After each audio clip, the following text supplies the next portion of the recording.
shows that there. I mean, finished fourth in the NCAA's, just 2 years ago. And, I think at the end of the day, Bonacorsi, just couldn't get to his shot selection. So I'm sure positioning is something he's going to be working on here.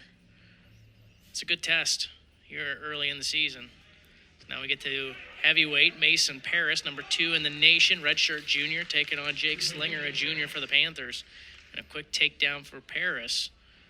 Parris, an NCAA runner-up last year, also second in the Big Tens. The one guy he could not beat, Gable Stevenson of Minnesota.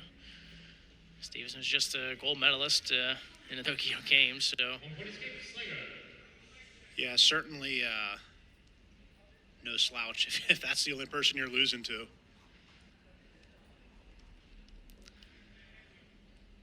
Slinger, a 6th place finish at the Matman tournament last week. 15-0, Michigan leads in the team score. Interesting. You mentioned Gable Stevenson, Greg, and I think we've seen a lot of Olympians come back and wrestle this year, which is awesome. A couple on Michigan squad, obviously, but Stevenson's back as well. Another takedown for Mason Parris.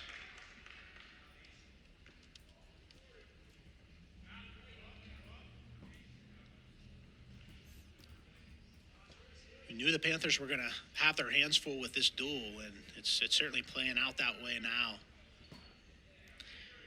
Yeah, I think the biggest thing here for the Panthers is just getting that high-level competition, being able to see where they're at as, you look ahead to March and see what you need to improve on. I think that's why you bring a team like Michigan in, and Michigan, for that matter, getting mat time first and foremost, but the other piece of that is for their guys also to get some high-level matches in.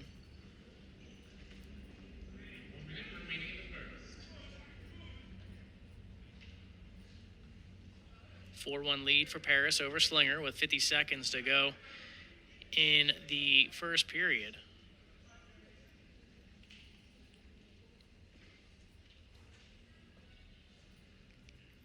Wants to run a half, does Parris. Slinger able to limp arm through. 35 seconds now left in the first.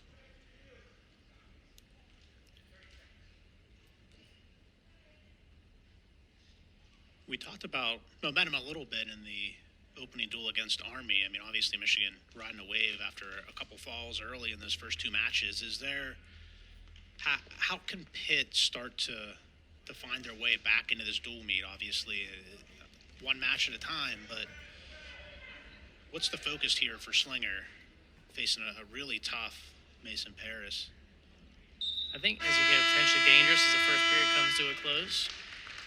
I think for Slinger, getting the opportunity to wrestle a highly ranked opponent, see where he's at, being able to, even if you can't, obviously everybody's wrestling to win, but just to see where you're at, what you can do to try to get in those rankings. Because I think Slinger's close. He's close to being a guy who can get into the top 30 rankings, and in order to do that, he needs to have impressive showings against ranked opponents.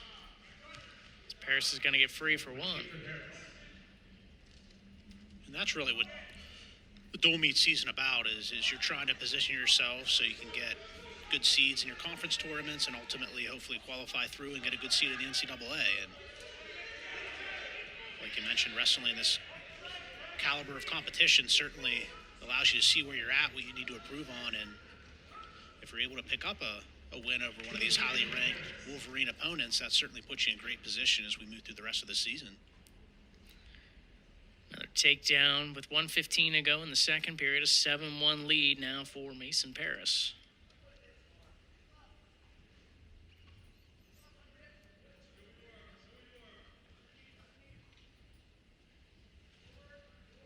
A wing in right now for Parris.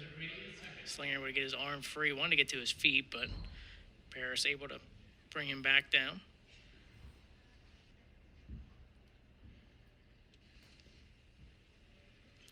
Michigan, one of the most balanced teams, top to bottom, that you're going to see in the country. Really no big gaps in any weight class. Certainly one of the best dual teams we mentioned, right behind Penn State and Iowa, maybe in the team race. But from what we've seen so far, Greg, I mean, certainly at these top weight classes, they can certainly compete with anybody in the country, maybe even be a little bit better. Yeah, I mean, they're definitely, I think they need to be in the conversation for sure. This escape was given to Slinger. Had a nice outside single, but just kind of died there underneath. And Parris able to get the takedown.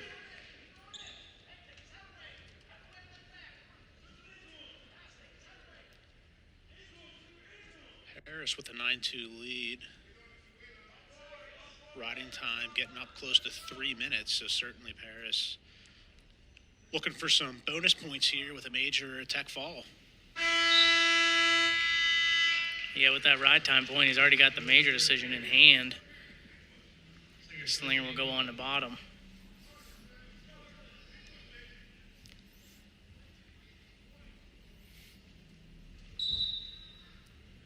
(9-2), Parris out in front as we start this third period. Escape for Slinger. You'll need a takedown to try to prevent the major decision. One takedown will give it to Parris. Shot in by Slinger and goes right to a cradle, does Parris. Slinger's got to try to break that free. Slinger just gives up, or excuse me, Parris just gives up the cradle to take his 2, and now he's up 11-3 with 1:25 to go in the third. The thing I like about Slinger, though, is he's continuing to wrestle. He's been in on a couple shots, just hasn't been able to finish, and Parris is number 2 in the country for a reason, and he really makes you pay. If you don't finish on those shots, he's able to counter and get 2 points the other way.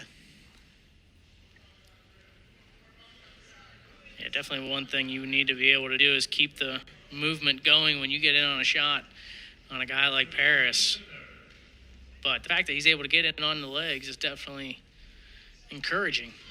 As Parris gets in on his own outside single, but he's able to finish that. Beautiful little duck under. Parris, one of the more explosive heavyweights. And that seems to be a new trend, is you're seeing a lot more athleticism in the upper weight classes. Gable Stevenson, obviously, if you've seen his round-off back handspring flips, it's pretty impressive. 20 seconds remaining here in the third. A 13-4 lead for Parris. Ride time point will come as well. So you figure that's a 14-4 lead. And that will be the final. It's going to be a 14-4 major decision win for Mason Parris. And that'll make it 19-0. Michigan out in front, 4 matches in. 2 falls, a major, and just a regular decision already as Michigan won the first 4 weight classes. A little bit of shock to the system, I think.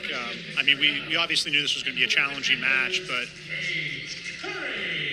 when you get falls and you get majors,